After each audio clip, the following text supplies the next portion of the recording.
So welcome to all of you joining us this afternoon for Parliament for Researchers, How to Work with Select Committees. My name's Naomi. I am part of the Knowledge Exchange Unit here at the UK Parliament. The role of the Knowledge Exchange Unit is to support and strengthen the exchange of information and expertise between Parliament and the research community. We do that in a number of different ways. We run training, as you know, around how to work with Parliament as a researcher. We have plenty of online resources on those topics as well. We promote opportunities for researchers to work with Parliament, whether through our Twitter feed or through other networks that we have. We run some academic fellowships. And really importantly, we are a point of contact for anyone from the research community who would like to work with Parliament. Joining us today, I'm really pleased to say that we've got David Slater, who is Clerk of the Liaison Select Committee in the House of Commons, who's going to be sharing his expertise and experience around how you as a researcher can work with select committees. This is what we'll be going through with you this afternoon. I'm just going to give you a very quick rehash of Parliament and government, and then I'm going to pass you over to our expert, David Slater, who's going to take you through what are select committees, a bit on how they work, some tips on getting involved, and also talk you through how to give good evidence to select committees. And we'll leave you with where to find more resources and where to get more support. Hope that sounds like what you signed up for. Just to start with then, I just wanted to reiterate this Parliament and government split to you before we get started onto select committees. And that is because select committees are really one of the main ways that Parliament scrutinises the work of government. And that's why I thought it was really important for everyone to have that distinction in their head at the start of this session. So what is Parliament? We'll just remind ourselves Parliament is the House of Commons, our MPs, the House of Lords, peers, and the monarch as well. The role of Parliament is to hold government to account, to make and pass laws, to enable the government to raise and spend money. And what is government? It's of course not the same as Parliament. It's different, it's in a different place. It's in Whitehall rather than in Westminster. And government is just some MPs, some members of the House of Lords who've been chosen by the Prime Minister to be ministers, to run government departments, to run public services, and they are accountable back to Parliament. So now I've refreshed your minds on what Parliament and government are, I'm really pleased to introduce you to David. David, as I said, is Clerk of the Liaison Committee in the House of Commons at the moment, and I'm going to hand over to him to take us through what select committees are and some information on how you as a researcher get involved. David, thank you so much for joining us today, and it's over to you. Thanks very much, Naomi, and hello everybody. So what are select committees? So select committees are cross-party committees of backbench MPs or peers. So backbench means that they aren't from the government and they aren't they don't lead for the main opposition party either. They conduct inquiries and they produce reports on a range of subject matters. So they might be the conduct of government, it might be financial matters, it might be a policy area, it might be a matter of public controversy at the particular time. And their purpose is to hold government to account, to scrutinise government, to see if government policies are working, and to make recommendations on what government might do better. The main way they operate is to invite written and oral evidence from witnesses, and we'll talk more about what we mean by evidence in a little while. And as researchers, the main way that you will probably interact with select committees is by submitting evidence. The other main way that researchers often interact with committees is as specialist advisors. So committees have their own staff, but sometimes they employ external experts as specialists in a particular field. So House of Commons select committees. So the House of Commons committee system is primarily made up of committees shadowing each government department. So there is a Treasury Select Committee, an Environment, Food and Rural Affairs Select Committee, Digital, Culture, Media and Sports Select Committee, and so on for every government department. And their role is to scrutinise the expenditure, so the money, the policy and the way that those departments are run. There are also some cross-cutting committees, such as the Environmental Audit Committee, that looks at environmental policy and sustainable development across the whole of government, or the Public Accounts Committee, that looks at the value for money of government expenditure, again, across the whole of government. The members of House of Commons select committees are, as I say, backbench MPs. The chair of those committees since 2010 have been elected by the House of Commons as a whole on a cross-party basis. The members of those committees are elected internally by their political parties, and the overall balance of the committees reflects the balance of the parties in the House. So you would expect a government majority and a representation from the second and third opposition parties. And committees are staffed by a small team of staff. They're led by a clerk, and they also have policy specialists and administrative staff. In the House of Lords, the select committee system is much more cross-cutting. So their major committees cut across different policy areas, looking across departmental boundaries. So the Science and Technology Committee, the Economic Affairs Committee, Communications and Digital Committee, the European Union Committee, and so forth. The Lords are also set up ad hoc committees that exist for a finite period of time. So most committees last from one election to another. Ad hoc committees look at a particular issue, and then that's the end of their work. So they have committees on, for example, COVID-19, democracy and digital technologies, and sometimes you'll get ad hoc committees set up between both houses of Parliament to look at draft legislation, draft bills, draft laws. Again, as in the Commons, the members are backbench peers. The chairs in the Lords are not elected by the House as a whole, but they have a very similar staffing structure to the Commons. So the key thing for you as researchers, if you want to interact with select committees, is how do they go about doing their work? Why might you want to get involved? So why might you want to get involved? Well, if a select committee is looking at a policy area that relates to your research, you might want to influence the committee's findings. You may have findings that will help them reach good policy recommendations. So this is an outline of how most committees conduct their inquiries. And I think it's important to say at the outset that the time scale that this process can take can vary very wildly. This entire process can take place in a couple of weeks if it's a high profile issue of immediate public concern, or it can take place across months, or even some cases years if it's an issue which is, requires much deeper study over time.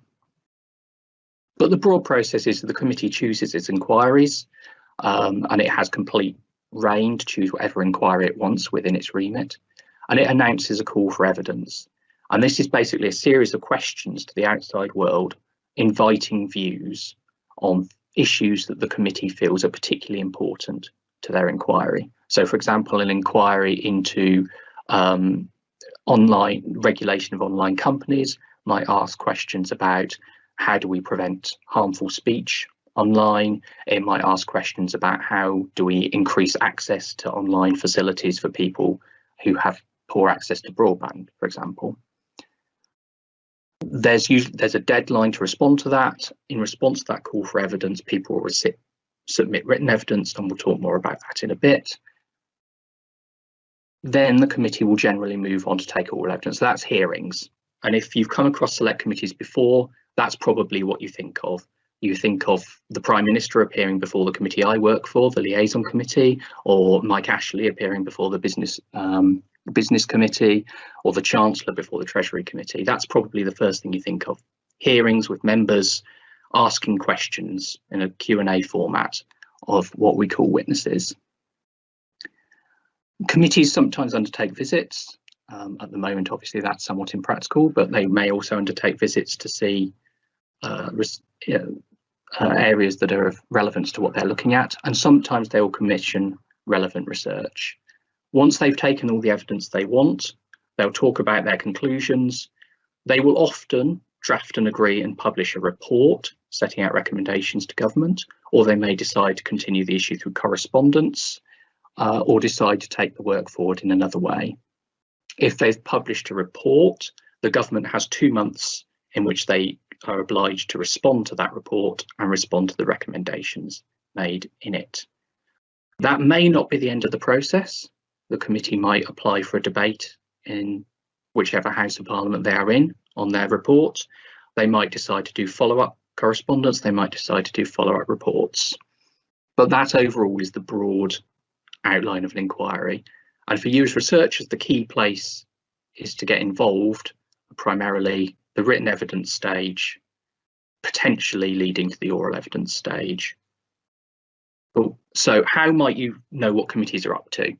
So all committees have a Twitter account, and they will announce the inquiries they're working on, if they are looking for specialist advisors, if they're calling for written evidence, if they're holding evidence sessions. They will announce those things through their Twitter account. They will also announce them through email alerts on the parliamentary website, and later on in the session we'll be talking about how to find relevant committees on the website.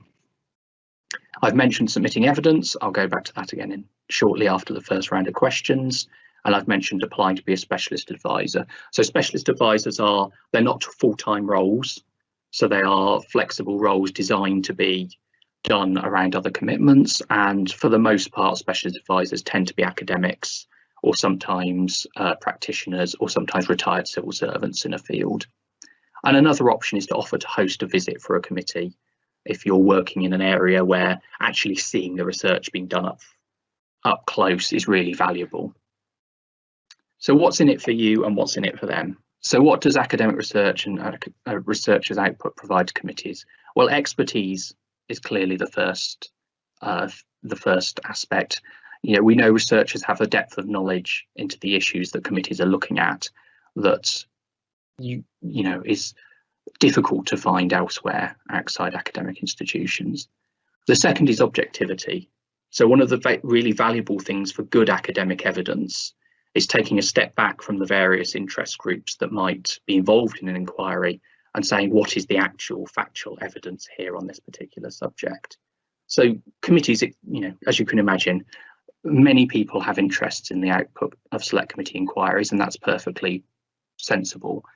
But good academic evidence is focused on that objective. What is the evidence and where does that lead us? Which leads us on to the final point, recommendations. Committee inquiries aren't just about looking at the evidence, they're about making recommendations to government about making things better. And so committees look in their evidence for what are the priorities for change. So what's in it for you as researchers? Well, impact with both a capital and lowercase I. This is an opportunity to bring your research into the sphere of public policy and potentially make a difference. It's an opportunity to get your research published in a different way than through the normal academic publishing routes. There's the potential to increase the profile of your institution and your own work. Academics I've submitted evidence to inquiries I've worked on in the past, have led slots on the Today programme on the days reports have been published, for example. And finally, parliamentary privilege. So committee inquiries may be on very contentious matters, and to ensure that members and committees can carry out their work without interference, evidence that is published by committees attract protection under parliamentary privilege from legal intimidation or legal consequences. Yeah, and that brings me to the end of my first section. So Sarah, if you've got any questions. Great to be with you all today. Fantastic presentation, really insightful for us. Thank you, David. I've got a few questions that have come in already. The first one, which we'd like to put to you, whether reports or recommendations have to be agreed unanimously, and could you talk a bit about the decision-making process around that? Yeah, very happy to. Thank you, Sarah. So the select committees, wherever possible, work by consensus. Their impact and their reputation works on the fact that they are cross-party committees, and they attempt wherever possible to reach consensus on their recommendations.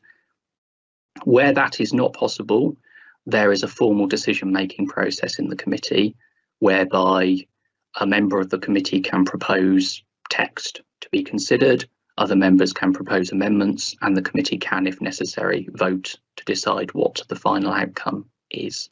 And if you look at a select committee report, if you go to the back, you will find a page called formal minutes. And if there has been any of that formal voting, that will appear there. However, it is rare. As I say, most committees work by consensus, and for the most part, in most committees, vote divisions, as we call them, formal votes, are extremely rare indeed. Great, thanks, David. That's really helpful. So a closely related question next is, really, as a generalisation, what proportion of evidence and recommendations that are presented by select committees to the government get a truly engaged response by the government? So does the government actually pay attention to select committee outputs, or do they simply ignore those outputs and carry on as they would anyway? That's a complex question that you could probably devote an entire seminar to. I think the answer is twofold. The first is that what the government says in its formal response is not always a reflection of what the government actually does in response to a recommendation. Within 2 months, the government may or may not feel it can accept or reject a recommendation. So it may decide to give a holding response. And you may see further down the line that something that a committee recommended actually ends up being implemented by the government, even though if you looked at the formal response, you might think, oh, the government didn't take that very seriously. And for that reason, it's a really hard question to answer what proportion have been implemented and what proportion haven't been implemented. So I think that's the first thing. And I think the second thing is it depends, and there's no simple one-size-fits-all answer. I would say that select committees have become much more influential over the last, or certainly since over the last decade than previously. And I would say that in the last 5 years, I have seen many more select committee recommendations being taken up than I did in my first 10 years in the House. I joined in 2006. Fantastic. Thanks very much, David. This is a short question, but I think everyone will really appreciate the answer because it's something that we definitely get asked a lot, which is, could you possibly explain to us what on earth parliamentary privilege means, please? Yep. So parliamentary privilege is the protection offered to MPs and peers to protect free speech in Parliament. I could go on. But the basic principle is that MPs and peers and the evidence published by committees is protected from legal consequences in order to allow members of Parliament to represent their constituents freely and fairly and without threat of reprisal. Great, thanks very much, David. And we've got time for just a few more, I think. These two are really closely related. First question is, are there ways to increase the likelihood that someone from your organisation will get called to provide oral evidence? And could you explain a bit more about who decides who is invited to give oral evidence? Yeah, so I'll answer the second one first. So the process of who decides who gets given oral evidence. So the committee staff will analyse written evidence received. They will analyse the relevant players in the subject area, some of whom may not have submitted evidence. They will generally make recommendations to the committee chair and to the committee. Ultimately, it's the committee's decision as to who they want to hear from. In answer to the first, I think the easiest way is to submit really good written evidence, which we'll come on to in a moment. Clearly, having a profile in a field helps, but it isn't the only determinant. Great, thanks so much for that, David. And then I think we'll take this as the final question for now. If an academic submits evidence and a select committee decides to include it in its report, is there a feedback mechanism? Will that academic be alerted to the fact that their evidence has been used? How can they find out about how their research has been used? Yeah, so the committee, when it agrees and publishes a report, will send that report out under embargo. So it will go out before it's been published, and it will go out to the media, but it will also go to anybody who submitted evidence to that inquiry and whose evidence was used. So if you've submitted evidence, you will see that report before it's published to the wider world, so that you can be ready to deal field media inquiries to be ready for that release, basically. It is, if you've been heavily involved in an inquiry, there's often quite a dialogue going on between you and the committee staff. And I think one of the key messages I'd like to get across is, if you're interested in submitting to an inquiry but not quite sure, do ring up committee staff and sort of say, this is my area of field of research. Is this what the committee is interested in? And on that note, I'm going to move on to the next section of my presentation. Here we go. So what is evidence? What is good evidence? And also I'm going to address that question of how do you get called to give evidence in a little bit more depth. So what do we mean by evidence? Well, written evidence is simply a written submission in response to a call for evidence from a committee. And oral evidence is simply a spoken contribution at a formal committee hearing. Now, committees do informal events as well. They do roundtables, they do public engagement events and so forth. But for us, evidence is something spoken at a formal hearing in front of a committee. Evidence is published online unless you request otherwise and the committee agrees. And it's important to note that once you submit something to the committee, it is for the committee to decide what to do with it. And it must be original. So it needs to be a document produced for the committee itself. It can't simply be a journal article from somewhere else. Now, if you have something like that and you want to draw the committee's attention to it, by all means, you can reference it, hyperlink it in your submission, or you can simply send it to the committee staff and say, you might be interested to know about this article that I wrote. So what is good written evidence? I said earlier, one of the single best way to get called to give oral evidence is to submit good written evidence. So what is good written evidence? Concise and relevant, I think, are the two key points here. So the biggest select committee inquiry attract hundreds of submissions, and keeping to the word limit of 3,000 words or less, but not feeling that you need to hit that word limit if you don't need to, is really important. The more punchy the points are, the more concise the points are, the more impact they're going to have on the people at the other end who are reading and analysing the results. Do include a summary of the key points at the start. Use the terms of reference to focus what you're saying on what the committee is asked for and what the committee is interested in. And as I say, if you're at all unsure, feel free to talk to the committee staff to get a better sense on what they actually are looking for, the committee is actually looking for. Don't feel you need to respond to every single question. You know, your expertise may be in one particular area related to the inquiry. Don't feel you need to speak out on others. At the same time, don't feel compelled to only comment on the very specific issue that you research, for example. You may have broader insights that go beyond your specialist research that are relevant to the rest of it. So don't feel constrained, but at the same time, don't feel obliged to comment on everything. Make recommendations. So I covered this earlier. Committees aren't just looking for the evidence on where the issues are, they're also looking for potential recommendations to make for government. Don't just call for more research. Committees do make recommendations for more research, but fundamentally they aren't funding bodies. They're making recommendations to government on policy, and they're interested in what the research, primarily interested in what the research says now. Of course, that doesn't mean that you shouldn't be honest about the limitations of that research. Write for an interested non-expert. So avoiding acronyms, avoiding jargon. You are writing fundamentally for people who know a bit about the policy area, who are interested in the policy area, but will not have the level of specialist knowledge, or are unlikely to have the level of specialist knowledge that you do.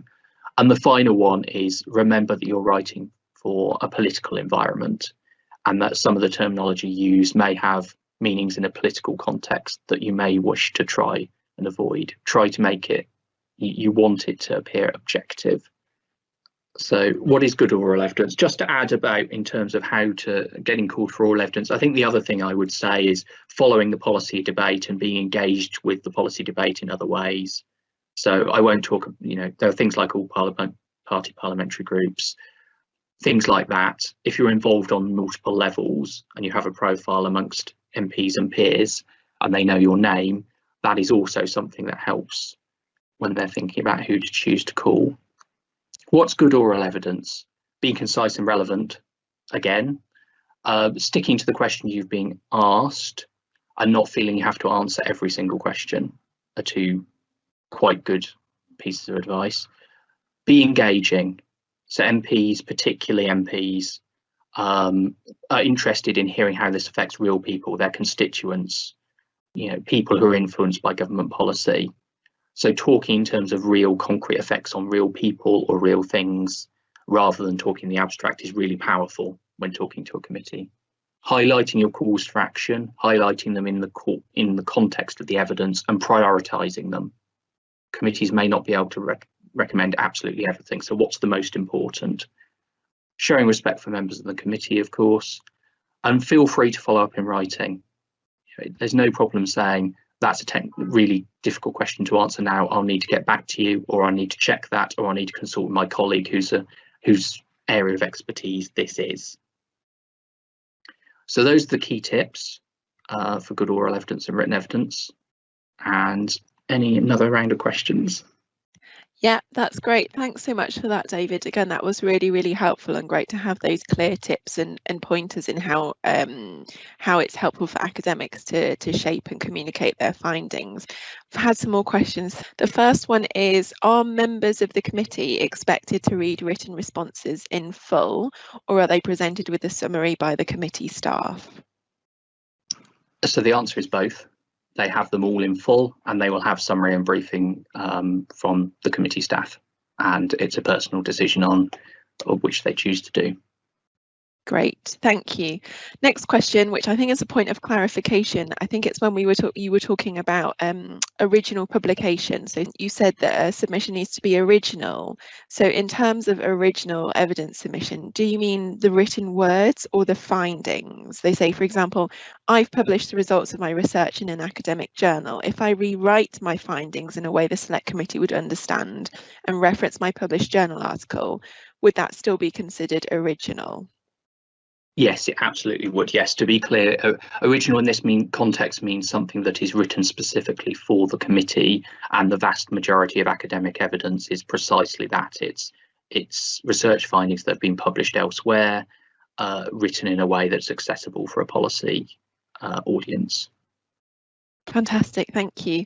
We've also had another question, whether select committees open up forms of engagement to other public audiences, so not just academics, but do select committees work with different members of society as well? Yes, very much so. So the select committees work with a wide range of interested people and parties. So as you would expect, interest groups and lobby groups, if you think about CBI, TUC, whatever field you work in, submits select committee evidence on a regular basis. NGOs, public engagement, direct engagement with the public is something that select committees have done much more over the last 10 years, and particularly the last 5 years. So that may involve online forums where members of the public or members of a particular group can participate. It may involve focus groups. It may involve online surveys. But that is something, as I say, that committees have been doing much, much more of in recent years. Fantastic, thank you. That's great to hear. And we'll take this as the final question before moving on. And so the final question is, how much of the science behind the recommendations are the committees interested in seeing? So our participant says this is very important for us, or is there an implicit trust in us to produce the evidence for them? I think that's a very good question. I think it will depend on the subject matter, and I think it will depend on the nature of the inquiry, and I think it depends on the committee. As part of the analysis process, committee staff will look at the credibility of sources. I think the key thing is that committees are interested in the policy outcomes, and I think the extent to which they're interested in the science behind those outcomes will depend on how closely the two are linked. So if you look on the Science and Technology Committee inquiries into COVID at the moment, they are very, very interested in the science behind the different approaches to managing COVID, because that is so integral to what is being discussed. So I think that's a broad brush answer, but I think the answer is it depends. David, thank you so much for sharing all your expertise with us, dealing with all those fantastic questions. Thank you so much. What I wanted to leave you with after having had a look at those committees is a reassurance that we've thrown a lot of information at you. We know that it can be a bit daunting to try and get involved with Parliament. But as well as hopefully giving you a bit of information about how committees work and encouraged you that committees would really like to hear from you, there is also plenty of other support for you here at Parliament. We have a lot of online resources some how-to guides on our web hub for researchers. So that's parliament.uk/research-impact. On there, on the how-to guide page particularly, you will find a guide to giving written evidence to both House of Commons and House of Lords select committees. So you can go and revisit that and look into it in a bit more detail, as well as some broader information about how to engage with different parts of Parliament. If you are on Twitter, do follow us. We are at UKParl_research. We put on there every single call for evidence from any select committee at Parliament that we can find. So it's a good one-stop shop to have a look at what's going on. But don't forget, you've always got that link to all the currently open calls for evidence page. So if you're not on Twitter or you don't regularly check it, you can just check in on that page occasionally. You can also sign up for email alerts from the Parliament website. And you've also got a dedicated knowledge exchange unit here. That's myself. It's Sarah, who you've met, who's been keeping an eye on and asking your questions, and our colleague Laura as well. That email address, keu@parliament.uk, that is us behind that email address. Feel free to send in any questions or any queries that you have. We're really grateful to you joining us this afternoon, and I hope that you found it useful.